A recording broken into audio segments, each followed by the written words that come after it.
नमस्कार फ्रेंड्स, स्वागत है आप लोगों का क्लास के चैनल में। मेरा नाम है गुरमीत सिंह रिहल और अभी तक आप लोगों ने यहाँ पे हमारी जो सीरीज़ है वो देखी है और जिसके अंदर हम लोगों ने चैप्टर 5 यहाँ पे कंप्लीट करने की कोशिश की है, जिसके अंदर हमने एग्जाम्पल सारे कर लिए हैं। यहाँ पे चैप्टर का एक्सरसाइज जो है 5 वो हम लोगों ने करने की कोशिश करी है और यहाँ पे हम लोग 5.2 तक पहुँच चुके हैं। अगर आप लोगों ने हमारी सारी की सारी वीडियोज़ अभी तक नहीं देखी है जिसके अंदर हमने कॉन्सेप्ट वगैरह बताया है, तो उसका जो लिंक है मैं आप लोगों को डिस्क्रिप्शन बॉक्स में डाल दूंगा, वहाँ से जाकर आप उसे जाके चेकआउट कर सकते हैं। ठीक है।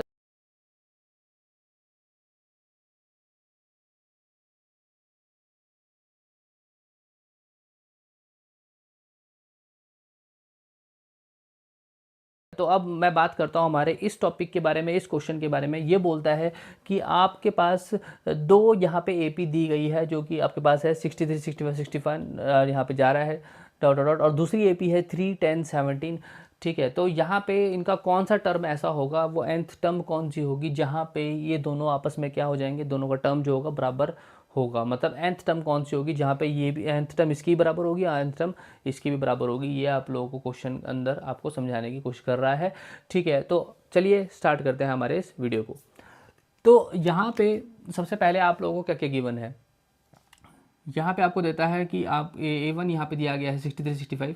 तो अगर हम फर्स्ट एपी की बात करें, ठीक है, तो फर्स्ट एपी है हमारी 63, 65, 61 डॉट डॉट डॉट डॉट, इस तरीके से वो चलती जा रही है। हमें नहीं पता कहाँ तक जाएगी, अभी फिलहाल इनडेफिनेट है। ठीक है, तो यहाँ पे हम सबसे पहले मान लेते हैं फर्स्ट टर्म।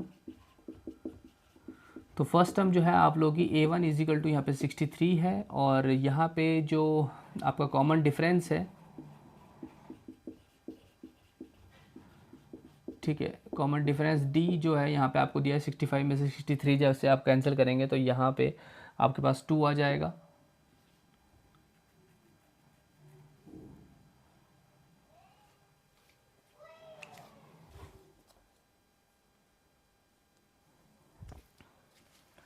ये 67 है। ठीक है, अच्छा, तो यहाँ पे आपको कॉमन डिफरेंस जो है आपको 2 दिया गया है, यहाँ क्वेश्चन के अंदर 67 दिया गया था। ठीक है, और यहाँ से अब आप क्या करेंगे, हम मान लेंगे कि वो टर्म हमारी कौन सी है, ए एन टर्म है। हम उसे मान लेते हैं कि हमारी जो टर्म है वो ए एन है। ठीक है, तो हम उसे मान लेते हैं a plus n minus one into d. ठीक है, तो ए जो है आप लोगों का आएगा यहाँ पे 63 प्लस एन माइनस वन, और डी की जो बात करें वो 2 आ जाएगा। इसे सॉल्व करेंगे हो जाएगा 63 प्लस 2n माइनस 2, तो आपके पास आ जाएगा 61 प्लस 2n। ठीक है, यहाँ तक आप लोगों का एक एपी का आ गया। अब हम यहाँ पे सेकंड एपी की बात करते हैं। आप चाहे तो नीचे कर सकते हैं, लेकिन मैं आप लोगों को यहाँ पे समझाने के लिए सेकंड एपी का यहीं पे सॉल्यूशन करूँगा। ठीक है, ये रहा हमारे सेकंड एपी। सेकंड एपी आपको देता है 3, 10, 17, डॉट डॉट डॉट, इस तरीके से देता है। तो यहाँ पे जो आपकी फर्स्ट टर्म है, ठीक है, फर्स्ट टर्म आपके पास, इसको हम लोग कैपिटल ए मान लेते हैं, कैपिटल A1 यहाँ पे आ जाएगा 3। ठीक है, और जो है कॉमन डिफरेंस, ठीक है, कॉमन डिफरेंस जो है कैपिटल डी मान लेंगे, वो आ जाएगा आपके पास। यहाँ पे देखेंगे 7 7 जुड़ता जा रहा है, तो इसका मतलब कॉमन डिफरेंस क्या आ जाएगा, 7 आ जाएगा यहाँ पे। ठीक है, और अब यहाँ पे हम लोग निकाल लेंगे कैपिटल ए एन। ठीक है, तो फॉर्मूला वही लगेगा, a plus n minus one into d. ठीक है, यहाँ पे ए जो है आपके पास आ जाएगा 3 प्लस एन माइनस वन की बात करें तो यहाँ पे एन माइनस वन, और डी की अगर बात करें तो वो कितना है 7। इसको सॉल्व करेंगे, ये हो जाएगा 3 प्लस और 7n माइनस का 7, तो आपके पास आ जाएगा 7n माइनस का 4। यहाँ पे आपके पास ए एन की वैल्यू आ जाएगी। ए एन की वैल्यू आपके पास आ गई 7n माइनस 4। अब आपको क्या करना है, यहाँ पे मेन चीज़ क्या करनी है, देखिए पहले आपको ये करना है, फिर उसके बाद आपको ये करना है। मेरे पास स्पेस की थोड़ी वैसी है तो मैं इस हिसाब से आपके सामने सामने कर रहा हूँ। ठीक है, तो यहाँ पे उसने क्या बोला कि दोनों के दोनों इक्वल हैं। ठीक है, वो n की कौन सी वैल्यू है जहाँ पे दोनों इक्वल है, तो हमें क्या करना है, यहाँ पे a n और ये वाला a n आपस में क्या कर देना है, बराबर कर देना है। तो आपके पास आ जाएगा 61 प्लस 2n, यहाँ पे आप लिख लेंगे अकॉर्डिंग टू द क्वेश्चन। ठीक है, अकॉर्डिंग टू द क्वेश्चन यहाँ पे लिख देंगे। तो बोलता है कि दोनों आपस में क्या हो जाए, बराबर हो जाए। तो 61 प्लस 2n और यहाँ पे आ जाएगा 7n माइनस 4।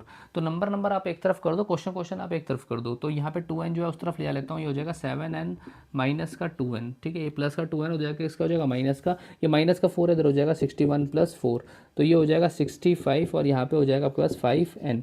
तो ये 5 जो है हमारे मल्टीप्लाई में हो जाएगा, डिवाइड में हो जाएगा। तो n की बात करें तो 65/5 हो जाएगा। आप इसे सॉल्व करेंगे तो आपके पास आएगा 13। तो इसका मतलब 13th टर्म ऐसी होगी। ठीक है, 13वां पद आप लोगों का ऐसा होगा जिसके अंदर दोनों की वैल्यू क्या होगी, सेम होगी, इस सीरीज़ के अंदर भी वही वैल्यू आएगी और इस वाले सीरीज़ के अंदर भी सेम ही वैल्यू आएगी।